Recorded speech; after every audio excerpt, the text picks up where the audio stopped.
Ames businesses. Well, I shouldn't say businesses. You guys do a lot.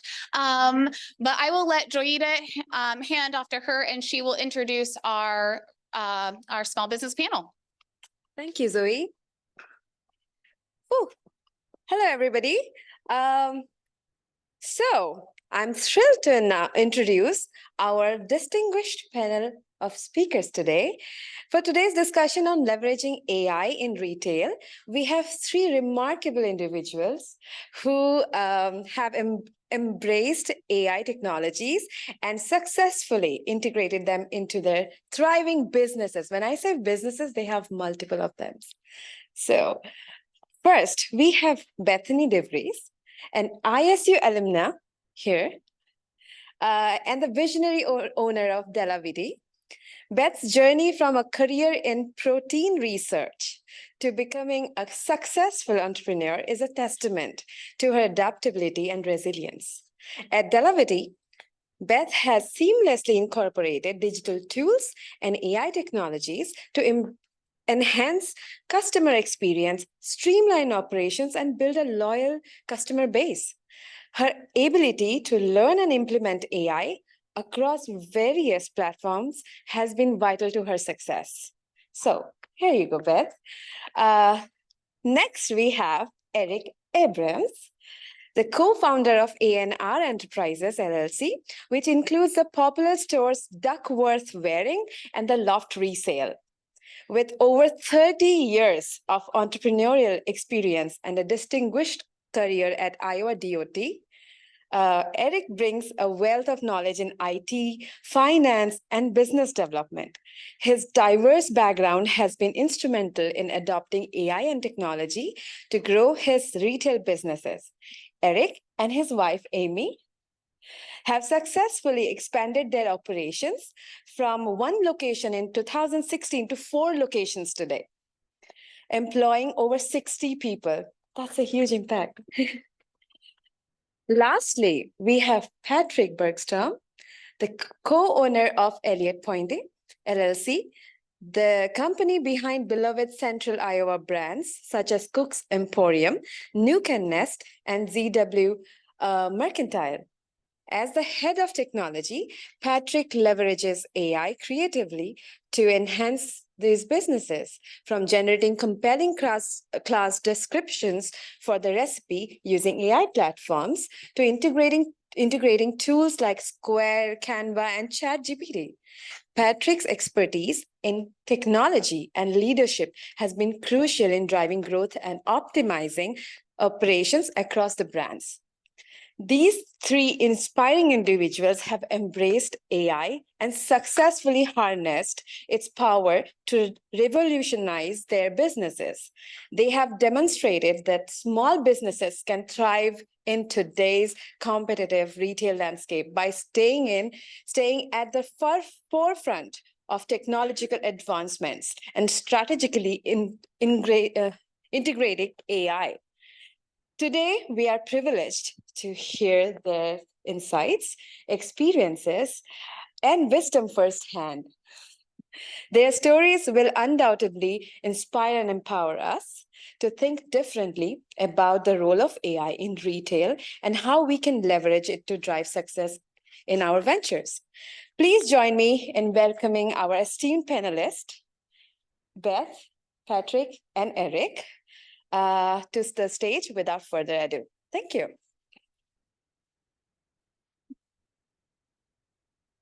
Wonderful. Thank you, Joyita. So welcome everyone this afternoon to our panel of our small business owners from Ames.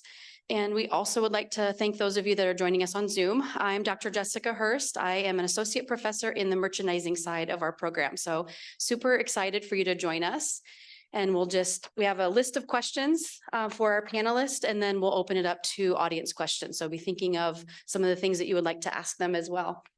So we've heard all kinds of information today about large retailers, how big AI is, but we really want to bring it down to that Main Street level, that small business level. And we're super excited that our panel will kind of bring some insight to that. So first of all, we would like to, excuse me, sorry about that. We would like to know, what was your aha moment with AI? We've heard about AI. AI's been around for a little bit. What was your aha moment for your business when you realized, wow, I should be a part of that? And how did you get started? So that's a really interesting question. And I should provide a little bit of background as well. I'm actually a bit of an AI pessimist. Just because I have a pretty diverse background in technology. I've been in technology for 20 years. And I ran one of the operations teams for Best Buy, specifically bestbuy.com for a long time. And so 10, 15 years ago, there was when AI was first kind of starting to make its entrance into the corporate world for us. Everybody in the upper leadership wanted us to do everything AI, and it was really, really annoying. Because especially back then, it wasn't the AI that we have today. It was more traditional machine learning, which is really just math, right? And so if you're forcing me to throw math at something that I don't need to throw math at, I'm gonna kind of roll my eyes. So I've always kind of been on the edge of technology. I've always been keeping an eye on it. For us, it was when we started to ramp up some of the operations that we're doing here locally with our smaller stores. So things like, I think Joitha talked a little bit about how we write descriptions for our classes at the recipe, right? We do like 20 classes a month. That for me was a very obvious thing that I could have AI take off of my plate for me. So I wrote a very basic script that integrates with ChatGPT, and then it also integrates with Canva, which is a tool I'm sure y'all have heard about here today probably, or are familiar with at least. But I can just feed it titles to the classes that I want and ask it to write descriptions that include very specific things. I've got a couple prompts that I've tweaked pretty well to give me a pretty decent answer. But again, AI is just a tool that I leverage, and so I don't lean on it heavily with everything that we do. Really, that's the starting point or the jumping point for like those descriptions, for instance. So for me, it's always been about optimizing my day and reducing the toil that I have to do every day. If there's something that I can have an AI start for me, then yeah, I'm going to lean on it every time. So. My AI or my aha moment with AI was COVID. I own a wine bar on Main Street, and as you know, about 4 years ago, we were shut down completely for on-premise. There were no people allowed to drink in my establishment, and so I had to really quickly figure out how I was going to stay in business and if I was going to stay in business. A lot of businesses closed. A lot of business closed for the 5 months that we were shut down for on premise. So, and what I did is that was my aha moment. I had to figure it out. No matter what, I had to figure it out. And so I already had a website, rather clunky, and I had a web store that integrated on my website. And I didn't really like it that much, but I had to figure out a way to reach my customers and to figure out what they wanted and how to serve them the best. And so so that's what I started to do. I had a small email club, and I built that using sign-up forms and then integrated surveys through MailChimp, which weren't even a part of MailChimp when I first started it. So now, like, all of these things that all these different platforms are using and building within the platform, I just built on that. And so within an hour of being told that we were shut down for an indeterminate amount of time, I had my entire collection on my web store, and I had my first email blast out to my customers. So, and I had to use all the AI for all of my marketing and stuff from then on. And that was the only way to reach them. So.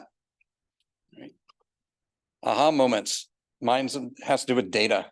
So understanding your customer, right? So back in the olden days, 06, 07, 08, we parse logs, things like that from the website to understand where people are going and what they're doing.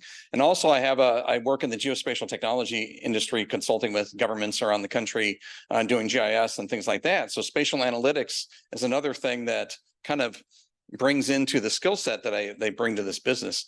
So once Google especially started being able to show me where the people are going on the website exactly, right? What are they clicking on? Where are they going? Then we call them personas, right? Then we can start setting up personas for people as they come in, they start navigating the site. We kind of can then trend where they want to go and what they want to touch on the site. So therefore, then we can tailor it for them to be specific for them. So really it's understanding your customer and using those AI tools to help drive that customer growth and understanding your customer. So you want to leave it down? Oh, you need it, don't you?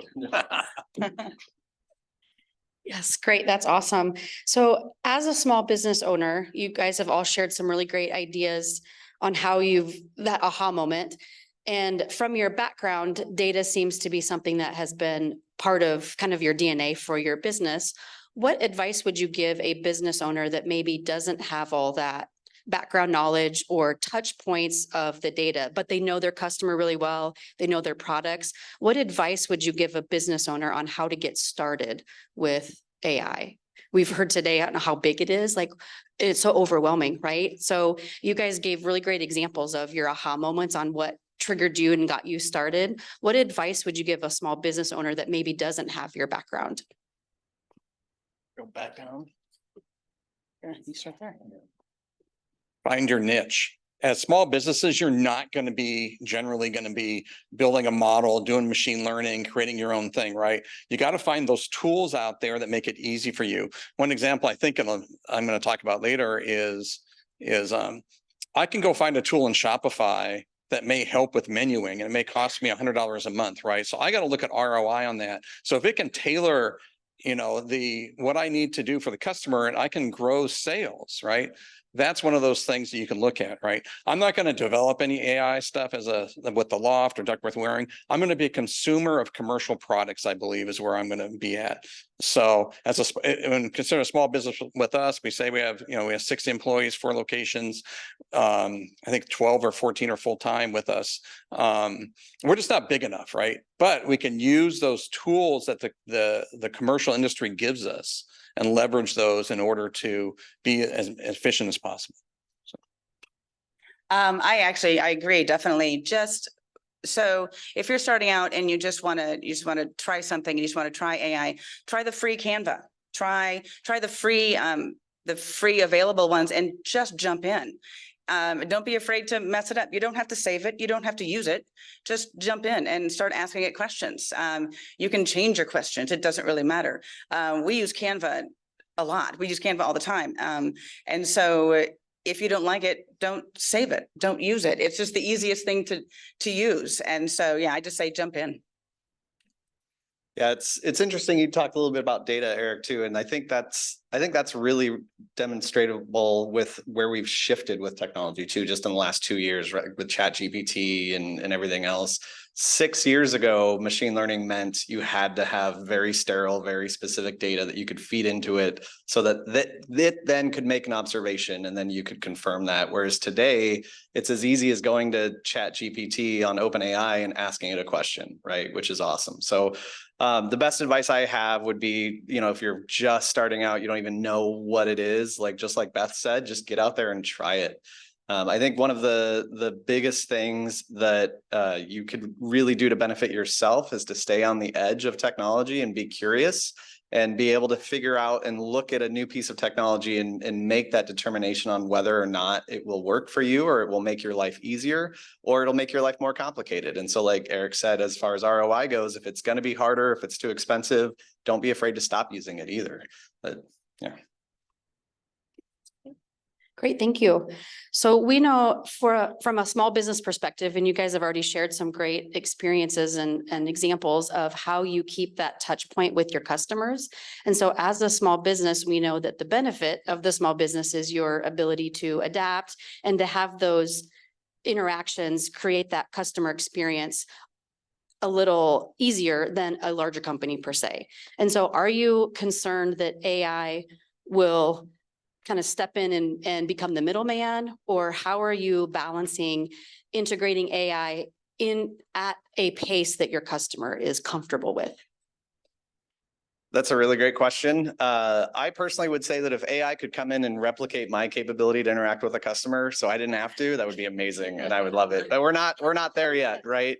And I talked about it a little bit too. One of the things that you should know as a small business owner is what's your brand voice, right? Like, how do you want your brand to come across?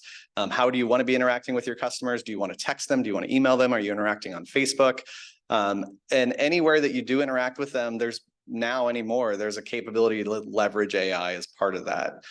We're not personally really leaning into the point where the AI is handling our communication, just because I'm not confident that AI can have that interaction and match my voice how I want it to. If my prompts got better or as the models get better, sure, why not? I will probably lean on it a little bit more, but I mostly just use it as like a jumping point for our marketing, for instance, like I talked about. And then I'll go back and look at it and then change it to be in my voice, but still have that same core message.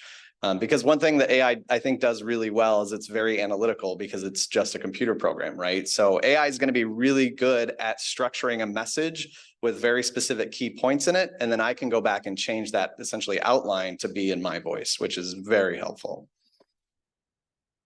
Yeah, we do the same thing basically with autoresponders and that kind of thing. When we get somebody signs up for our email club, it gets an autoresponder sent out. It gets a series of emails that have been written by myself, and then they go out and they interact with the customer. And then at that point, then we step in and interact. But for reaching the customers, we use very, very simple. You can go on ChatGPT and ask, what are 10 questions that people in Iowa ask about wine? And then you can use those. You can do a marketing push with asking those questions, asking for answers, asking for people to ask more questions on platforms, on Instagram, on Facebook, and people will they'll work with you and on what your marketing was, and then you have those answers. So we use it, but like Patrick, we use it just to a point, and then we step in and do the rest. So I kind of ditto a lot of what they had to say, right? So I want to touch on the chat bot a little bit that comes up on the website, right? We put that out there maybe a couple of years ago, and we're talking about refining it, because a lot of people, we figure 90%, talk about the voice, right? 90% of people want to ask questions. And the consignment industry that we're in, people want to know questions about bringing in merchandise, stuff like that. A lot of those can be answered in a well-structured way, right? Hey, what are you taking right now, right? And so you can have messages that can auto-respond, but we don't want to make them frustrated, right? How many times do you want to interact with a chat, right, before it actually goes to a real person that can help you? So that's one thing. I think that it's a tool that you need to tune it right to the voice. I think what we're talking about. And you mentioned the email marketing, right? Put that customer journey. So if somebody buys something from us to sign up for our newsletter online, do things like that, we can tailor through MailChimp, we can tailor those messages to them so they can get their email, it can move different ways depending on how they've interacted with the website. So. Remind me to talk to you both about Klaviyo when we're done, by the way. Klaviyo. Yeah. Yeah. Awesome. So we know from what we've heard today and just general literature about larger retailers having more resources, having the capability to play around with and create, which from your background experience, you could also do that, Patrick, but from small businesses who aren't in that position where they lack the resources, from your experience, do you feel that there are enough free options of AI to get a business owner started? And do you have advice on which ones to start with? So you said the AI, the Canva and some of the chat bots, if you're a business and you don't have the resources financially, where would you encourage them to put their money regarding AI? Eric, can we start with that one? Yeah, I was just pulling up a list. I wasn't checking the time. So yeah, so there's lots of free ones out there. ChatGPT 3.5, which is out there, which does really well, right? You go out there and do that free. It's like $20 a month for the next version of that, which allows you to do images and things like that. So that's something that you could use. We don't really use it on our marketing side of the house, but we should. But I will bring up this about how we use ChatGPT. When we get a complaint email, we actually run it through ChatGPT for a response.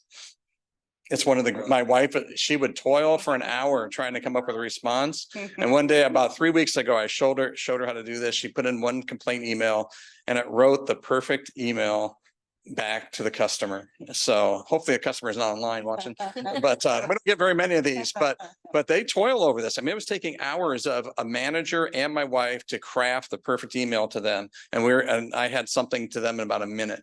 And so, Yeah. that's a really good way to do it. But other free things, we use Shopify for our website. And so on the Shopify side, I'll just kind of give you a list of some of the things we do. Some are free, there's a small fee. We use Smile.io for rewards. They have a free version of that. So if people buy things, it keeps track of certain things for them. AI search and product filter. That's in Shopify. So what that does is people type searches in and they use regular language, right? It goes and indexes our inventory and things like that, and it helps put it in a more human response. So that's something that's out there. We use Automizely email marketing that integrates with MailChimp, and of course, Google. Google Analytics is free, right? And getting that hooked to your website and being able to leverage that, you'd be amazed what you can find out with that. And then some of the other free things that Google offers to you. So that's just a few. So. Yeah, definitely the Google.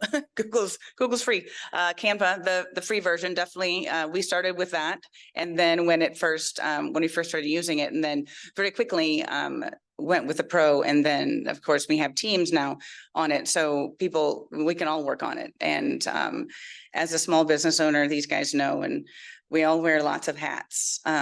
Sometimes we don't have a marketing. Right now, I don't have a marketing person. And so I do it all myself. And that's a hat I have to put on every single day, because another thing that we've learned in this, in how fast things move, is that people's attention span is very short, and you have to be in front of them multiple times a week, just to make sure that you don't get lost in all the other things going through. So, but Canva is an easy way to put things on, and Instagram, all of those things work to keep you in front of the customer.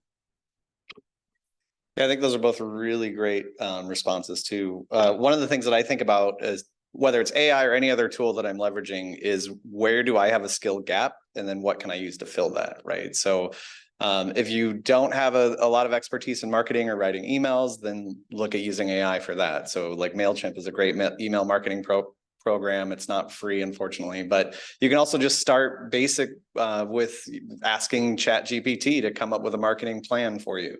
If you're not great at social media, you can have it write social media for you, write posts, write tweets, all kinds of good stuff, or X's or whatever they're called now. Thanks, Elon.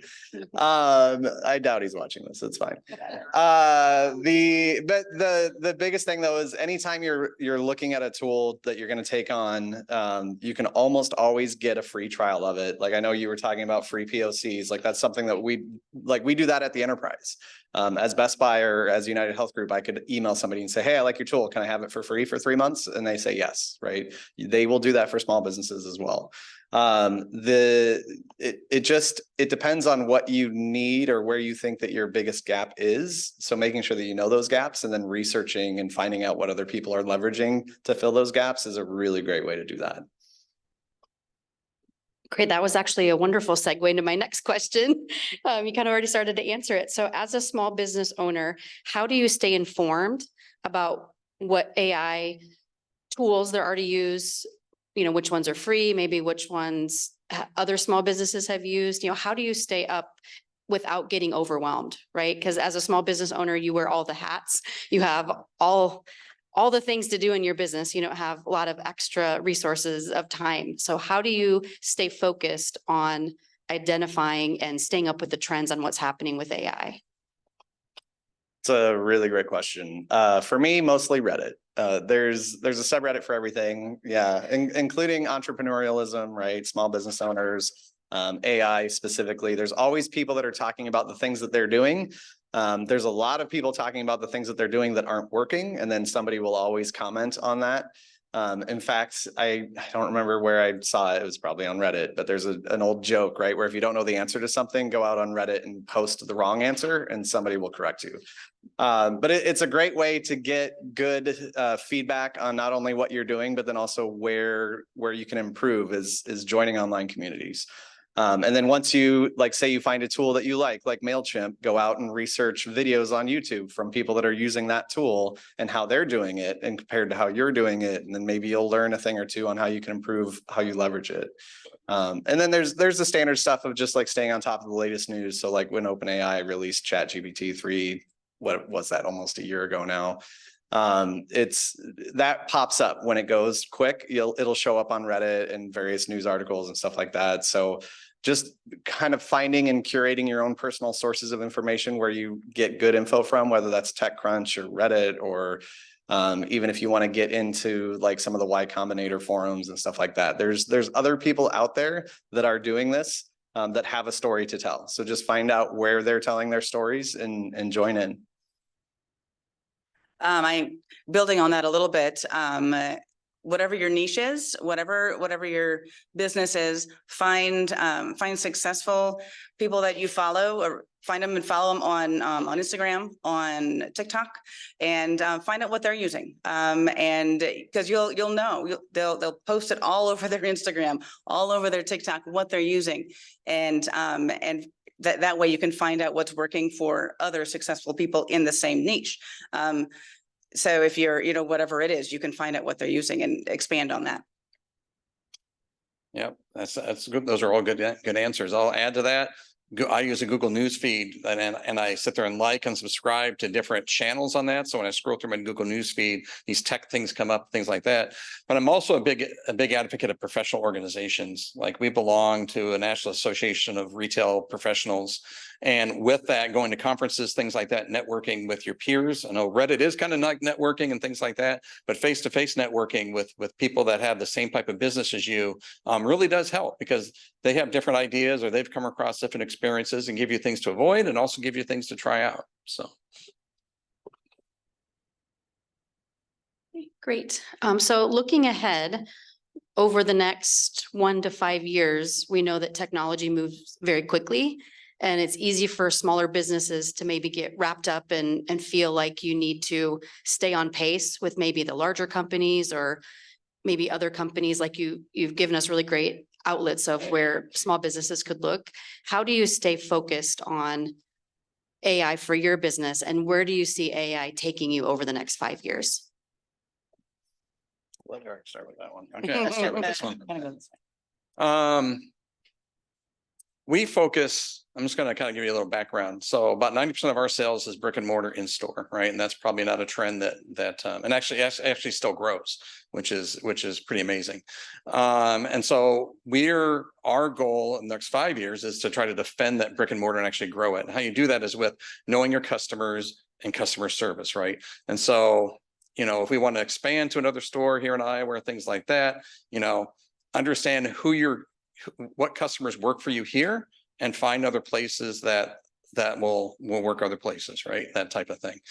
Let me see. I was going to go somewhere with this. I'm having a mind block. Where was I going? Oh, in the next 1 to 5 years, right? I don't know if I have fear of big business, right? Like yourself, right? Just because the fact that they can't do customer service. They don't understand the local people like you do, right? But they're also driving innovation, like I was watching you talk earlier. And that innovation the big companies are driving also filter down to companies like ours, right? Because if there's money to be made with corporations, they're going to make tools that we can leverage at an affordable price to help us do our stuff better. But we have to have our data in order. We have to understand our customers, and we have to use the right tools and be smart about how we spend our money in order to get the best bang for the buck as a small business. Oh, well, in the next 1 to 5 years, what I see happening, especially in the industry that I'm in, is people will want to be able to access information about the wines, about the tastings, about all of that online. They'll want to be able to access information and be able to take notes, that kind of thing, on a digital product. So what we're creating now is a series of digital products that people can access. They can pull up on their iPads, and they can take notes. They can, that kind of thing. So what they'll have is they will have that to like right in their right on their iPod to use. And so those kind of things are what we're looking at, is creating more digital products for people to interact with our products. I think I'm probably going to go a slightly different direction and talk a little bit more about like the back end operations, right? So one of the things with our 5 different retail stores is we carry a lot of inventory. And so for me, the thing that I'm most excited about is something very similar to a couple projects that we worked on at Best Buy. And that's a really great example of what you were talking about, Eric, where a big corporation will have a need for a thing and then eventually it gets to trickle down. So one of the things that I did when we first took over Cook's Emporium, and then we added on like Nook and Nest and ZW and everything else, is I wrote some pretty basic ML algorithms that essentially predict inventory turnover, just based on what I'm currently holding, how often is that going to sell, and then how do I get closer to that goal of essentially turning over half of my inventory before the invoices due, right? Depending on whether I get net 60, net 90, net 120 for my terms. Because the magic number for me, and I think the thing that probably keeps me up at most the night is just our debt to income ratio and managing our debt effectively. Because running a brick and mortar retail store is really just a lesson in debt management. So if I can reduce my short-term carry on whether that's a credit card or like a line of credit that I have to buy inventory, and I can instead basically purchase the exact right amount of inventory that I need in order to cover that. And then the rest of it's just great.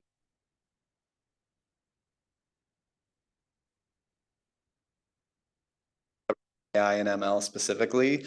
I did something very basic at the start of, actually, I think it was at the start of the pandemic, trying to figure out how our inventory is going to shift based on what, purchase habits look like, right? And now there are basically off-the-shelf products that I can purchase that do the exact same thing for me at a really low cost, like 50 to 60 bucks a month, which is just crazy to me because it took me probably 4 to 5 weeks to build it the first time around.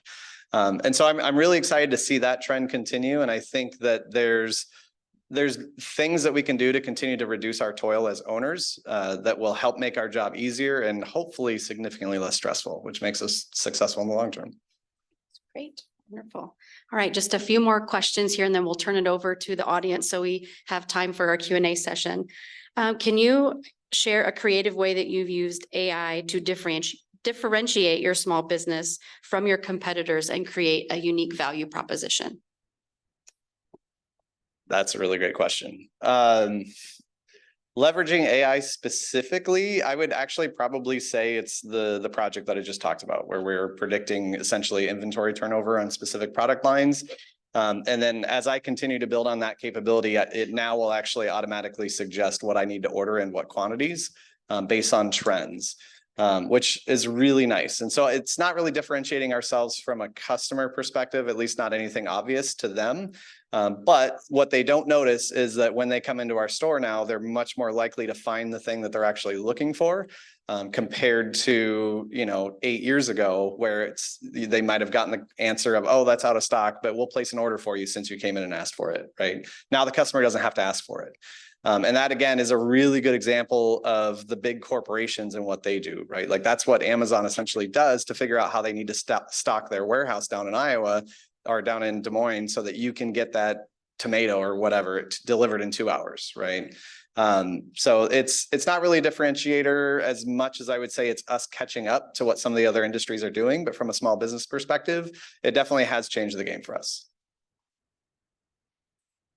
Specifically, I would say it was probably during COVID when we used SurveyMonkey, which is free, through integrate into our email club through MailChimp, and found out what people wanted, what they needed, how to best serve them in that space that we were all experiencing. And the people were in front of their computers and on their phones anyway. So the amount of answers that we got, and we did a series of surveys, and we got so much information, and we were able to I was able to tailor the business specifically to those people. And it, like I said before, the online and all the AI and stuff that we used it saved the business during COVID. And so I would say that was probably the biggest impact. I'd say ours is probably on our email marketing side. Last year, we decided we were gonna maybe try, I shouldn't say maybe, that's a bad word. But we're going to succeed at maybe going a little more national with our brand online, right? But how we were managing our email list was basically get email and come in, you know, we have some standards, and then we'd send these, I call them cheesy emails out.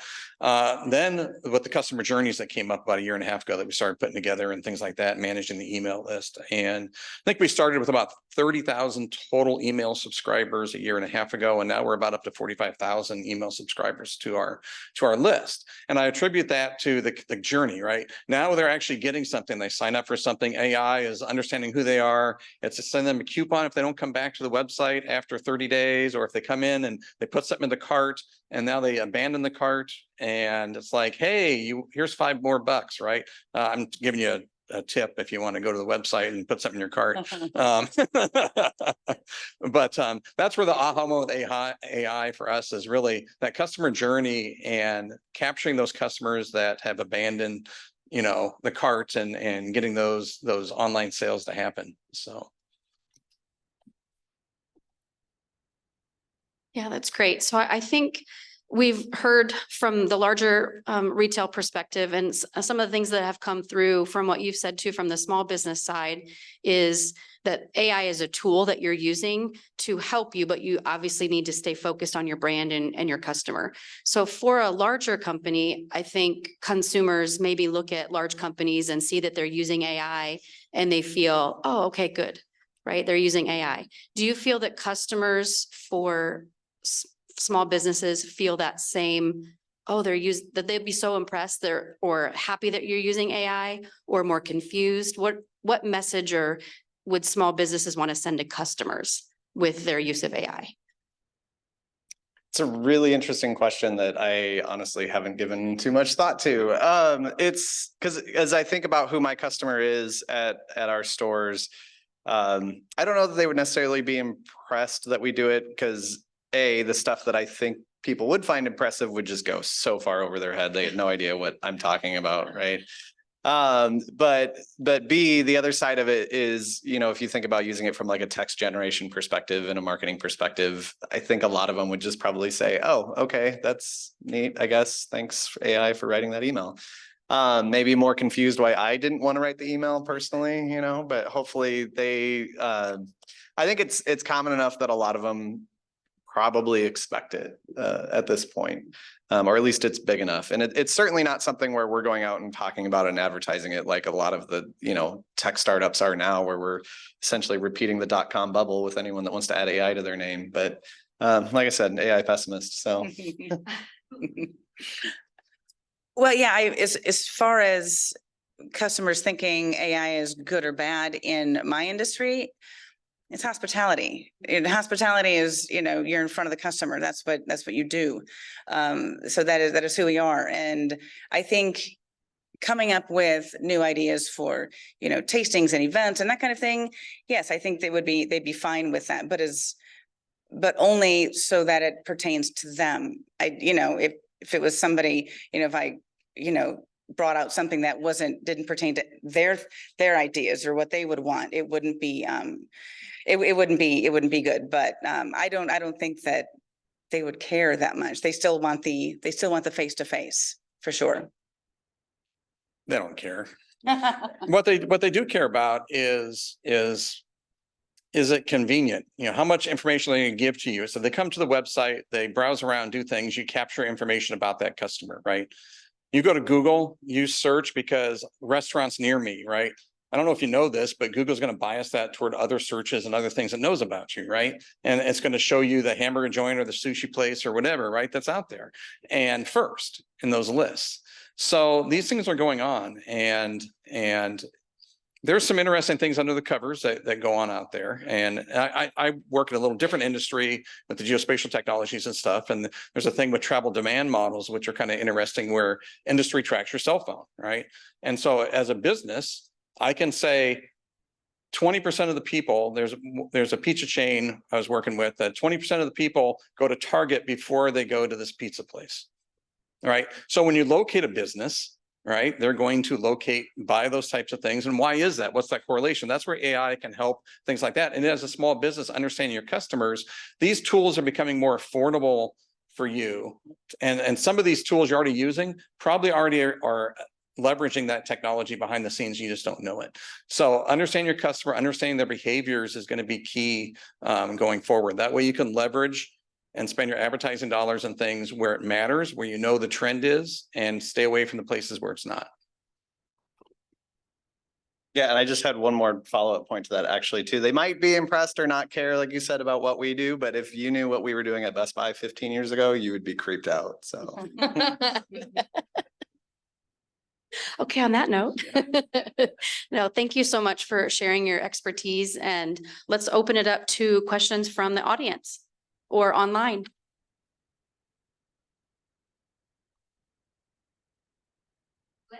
Okay, my question, tell me your name on what. Patrick. Patrick, okay. But, okay, this is a lighter note. What's one of the funniest things that so you punched in something for a product, and then what's like the funniest thing that came out that wasn't supposed to come out for the AI? Like, is there anything that like, that you were just like, that's a different, or no, they all kind of did begin? Yeah, so the question was like, what's the funniest thing that's ever happened when I ask a question to a prompt, right? There's never really been anything that's ridiculously funny. There have definitely been some really annoying things though.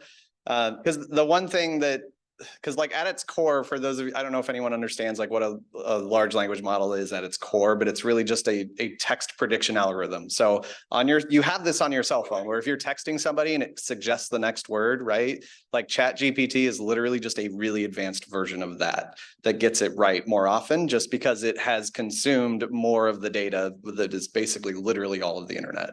But because of that, it can't differentiate between something that's true or not, right? So there's been more than one occasion where I've asked it with a really well-engineered prompt, and it will just blatantly lie to me. And it's just like, God damn it, like what the heck? So it's pretty annoying. And so like on that note too, like that's also why we don't expose the raw data that's coming from it to our customers, because it is a tool and you do have to double check its work, right? So yeah, great question. That's good. I have one. Yes. Was it a need for you to use AI, or it was your curiosity that drove you to use it? Is that for like all of us or? Yeah, so the question was for them using AI and their implementation of AI, was it a need or was it something they were curious about implementing? So just really quick for me, like my background is primarily enterprise operations at very large scale, right? Like thousands of transactions per minute. And so for me, my background has always been in optimizing everything that we do. One of the stories I like to tell is we wrote one of the first algorithms on bestbuy.com that will show you the product that you last looked at, or maybe you last added to your cart on your homepage. And on a little WordPress website, like that's pretty easy to do when you've got like 10 visitors a minute, right? But when you have 90,000 visitors a second, it's a little bit different. So for me, it's always been about operationalizing my time and what I do. And so for me, specifically with AI, it's how can I leverage this tool to make myself more efficient? So I would probably say it's a mix of curiosity and need, just because I do have to sleep at least 5 hours a day. So anything that I can do to free up a little bit more of my time is always appreciated. For me, it was definitely a need. Like I said, during COVID, I had to figure out a way to save my business since we were going to be shut down.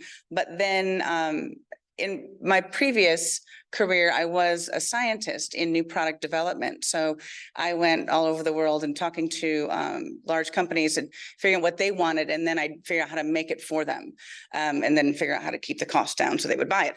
But a lot of work on the bench, scale up and all that. But so my curiosity, once as things come out, I think it's my curiosity that definitely keeps me looking for and keeping up on the new things that are coming out.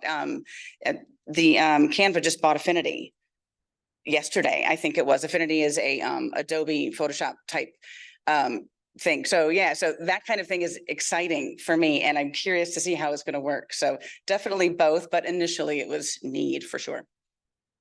Yeah, for me, it's more curiosity. But then you have the needs, right? And eventually you take those items and you put them together. Even sitting here today, I'm going out to Pennsylvania in 2 weeks talking about how AI is impacting the GIS and engineering fields across the country. And by the way, I do work part-time for a national engineering and geospatial company.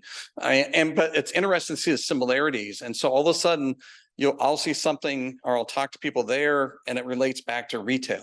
Or I'll talk to I learned things today already that it's like, wow, that's exactly the type of thing that's going on in a whole totally different field, right? So there's some common things in there.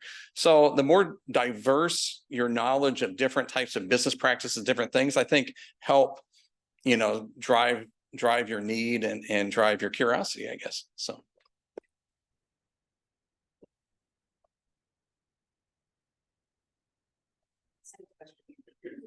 So in terms of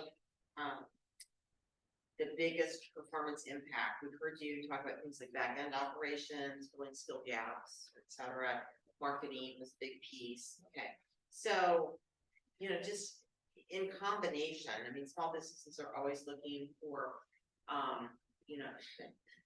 like you said, it's a debt management game and ways to really maintain that competitive advantage over time and profitability. So in terms of the biggest impact, maybe it's like a package of things together, has created that impact for you.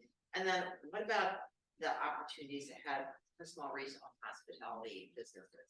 And you all have invested in some way, shape, or form. Do you think these are really good questions. So do you think small businesses can afford to not invest or not adopt AI? Should we start with your last one? Whatever. Okay. Okay. So couple part question. We'll start with this first one. So can small businesses who haven't gotten on board with AI or haven't invested in AI, can they afford to not invest in AI? Yeah, and I think I'm going to answer two parts of that too, right? Like, so the biggest thing for me, can you invest? Really, it comes down to a question of scalability, I think, and how big you want to grow, right? Like if I'm able to open a tiny little shop up in Jewel, Iowa, that my rent is like $300 a month, I don't need AI to maximize every penny that's coming in, right? Right, exactly. Versus if you start growing to that point where you're like, our business is here in Ames where rent is expensive and labor is expensive and we're trying to maximize our profitability. As you continue to grow via economies of scale, like I do believe that there becomes a point that it is required essentially. And I think for me, especially, and I don't know if this is true for y'all, but the biggest point for me or the biggest advantage that we saw is more of that opportunity cost of making our employees more efficient and effective with their time. Because in a small business like ours, the person that's behind the counter is probably the person that's helping us with marketing, and they're probably the person that helps us with inventory ordering. Yep. Yeah, exactly. And so if I can reduce the amount of time that I need them to work on a task and instead get them in front of the customer more often without having to spend more on labor, that is absolutely a game changer for me. And that's what helps us scale. I agree. If you want to grow, absolutely. You have to embrace AI. But like you've said, AI is everywhere. AI is, if you type something into Google, type a question into Google and then go down and click on the question, it immediately generates more and more and more. So AI is everywhere, and to not implement it probably means you're not going to get a lot of growth in your business. So yeah, I think it's essential. Yes. I would say yes. That's the answer is basically yeah. I mean, I think they summarize it all. I like the efficiency aspect for employees. I think that's really key. That's why I did the chatbots, right? I talked about was that way we're not answering these messages that are coming through at, most people want to talk to us between 10 p.m. and 3 a.m. for some reason, right? And so at least we can let them know that we heard you and somebody would be with you. So at least that. Right. So. Yeah, I've heard you all mention marketing, which obviously all the different forms of marketing is a big part of it, but you've gone way beyond that. I mean, there are other functional areas of your business that I mentioned today too. So I really appreciate seeing that breadth of applications that you're all using, like you said, to gain advantages, economies of scope and scale, all of that. What other questions do we have?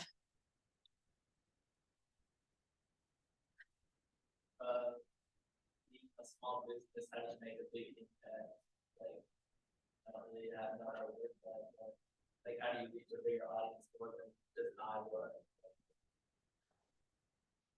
That's a really great question. And I think it probably depends on what your definition of impact is too, right? Like for me, it would be great if we had a national brand that we were selling a tons of stuff online, but that's not necessarily one of our goals either. In fact, similar to Eric, 90% of our customers for Cook's Emporium and our retail stores are coming into the store physically. So knowing your customer and how you can leverage AI to better support that, whether that doesn't necessarily mean going out and like, you know, I'm not spending money on Facebook ads nationally because I'm not trying to target nationally. But what I can do is track people that have, like you said, made purchases in the store. And then maybe if it's been 6 months since they came in, I can get them to come back in so I can engage and have an impact with the customers that are loyal to me locally, because those are the customers that I want to support and reward because they're the reasons, frankly, why I exist. Yes, pretty much the same thing. It depends on how big you want your impact to be, just like Patrick said. Same thing, it's hospitality. So people come into my business to experience Della Viti. And so I want more people to come in and experience Della Viti, yes. But as far as nationally, that would be a franchise, so. What's your question one more time? I want to hear you say it again. No, go ahead. Just give me your words. How do you make a big impact? My answer to that is the best customer service you can give, right? And growing that customer service is hard, right? As we grew from 1 store to 2 and then 2 in Ankeny, it's hard for my wife to provide the customer service she expects with, you got a whole range of different types of employees, you got to train them, things like that. But you want to be consistent in your customer service. Can AI help with that? I don't know, it probably can somewhere. Maybe there's something out there, but to grow nationally or grow your business, you know, it takes understanding what your niche is, what your customer base is, what you're going after. Because not all products everyone wants, right? So, you have an idea? Yeah. I don't know. If you have an idea, you can talk to one of us up here and you can pitch your idea. Maybe you can get some good advice. Yeah, I just wanted to throw out there, this, to me, your question, I think big impact when you said customer service is the best thing. So, you know, really great customer service is pretty rare. I mean, so, you know, and maybe I heard in your message, I need to read something in, but when you say small but big impacts, like, oh, those are opposing terms, right? You know, how can that even be? You know, how can you tell me that? But I think looking at something that's rare and unique and, you know, hard to find, customer service is clearly one of those things. So if you're using your AI to take care of some redundant tasks and have more employees, like you said, Patrick, that are able to interact with the customer, I mean, that's upping your customer service, right? And just being able to have better customer knowledge and follow through, loyalty, reports and all that stuff. I mean, so that does all fit together. It's not just. Yeah. And I would say, like, for me, I want to have a big impact on a single individual multiple times a day. Right? Like, I don't want to have a big impact by reaching out to multiple people, if that makes sense. Right. And real quick, I'm just going to put together that whole thing. If you can save time with AI, like we have 60 staff, right? If we can save time with AI, I'm comfortable with our labor costs, right? If I can use, as my wife said, you got time to lean, you got time to clean, right? It's the same thing. Yeah, it's the same thing here, right? let's take that extra time that we can save and let's find that thing that sets you above and beyond everything else. So AI can maybe help, whether it's leaning, cleaning, or whether it's for putting in the customer service, right? Some business owners will say, you know, let's increase profit, right? But it's depends where you're at and what you want to do, right? So. So my question is viewing impact differently. And it's also a question for Tyler and Josh too, maybe, since we're towards the end of our session and this is now like a free for all. No, I'm just kidding. Have you ever used AI to increase either your social or environmental sustainability? And is there a way to use AI when we talk about efficiencies? We typically talk about that in production or profit or, you know, those types of things, but have you seen it also used in environmental or social sustainability? And or could you use it in those ways? Yeah, that's a really great question. So one of our stores is ZW Mercantile, which the ZW stands for zero waste. So we are very focused on sustainability and improving the environment that we're in. Essentially, we want to we want to enable people to be better stewards of their environments, right? We don't know really, AI doesn't really play into that mission statement in a big way. Other than, you know, maybe asking it questions around specific product and trends and stuff like that. So yes and no, but mostly in the sense that it's very, very in the background to the point where we're not even necessarily actively choosing to leverage AI. It's just that some of the tools that we leverage happen to be backed by AI. Well, yes, in the hospitality, there's definitely a push to be more sustainable, obviously. But you're resisting it. But no, I'm not resisting it. I'm not resisting it. I have to kind of go with what the industry does. But using AI for it, not necessarily. Maybe just like Patrick said, keeping up with the trends in hospitality around sustainability, for sure. I don't know, not really for us. We can't look at us as a sustainable business anyway, being resale. But on the other side of the hat, the community regional planning side of the house across the way there, they're the ones that have big impact on using AI for community regional planning and GIS and things like that. So that's one place AI really will come in. No, I'd say we haven't started to see it for retail. We've obviously been focused on sustainability, but that's really production methods. But I'm sure at some point it will be a part of it. For us, it comes back to the ESG and what's on a lot of larger corporate clients' websites. So we facilitate some strategic planning where we're putting those measures then for their 3 to 5 year plan and the goals that they're trying to hit from a sustainability standpoint. Not really asking AI how to meet those goals, but we're using the reporting on the back end to automate where they're at with this thing. That's great. Thank you so much. Let's give our panel businesses a round of applause.